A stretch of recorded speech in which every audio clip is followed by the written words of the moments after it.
রাজশাহী বিশ্ববিদ্যালয়ের ছাত্রাবাস থেকে ফিশারিজ বিভাগের দ্বিতীয় বর্ষের শিক্ষার্থী সিফাতুল্লাহ সিফাতের মরদেহ উদ্ধার করা হয়েছে। তার গ্রামের বাড়ি বরগুনা জেলার বামনা উপজেলায়।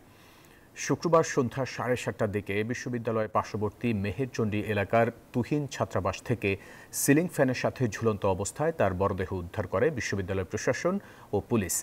বিশ্ববিদ্যালয়ের প্রক্টর অধ্যাপক ডক্টর মাহবুবুর রহমান এই তথ্য নিশ্চিত করেন। হতাশা থেকেই আত্মহত্যা করেছে বলে ধারণা তার সহপাঠীদের।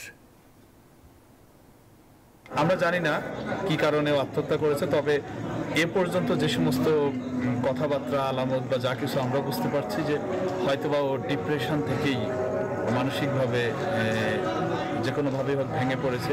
আর এটাও শুনেছি কিছুদিন আগে মা মারা যায়, মা মারা যাওয়ার একটা শক ওর মধ্যে কাজ করে থাকতে পারে।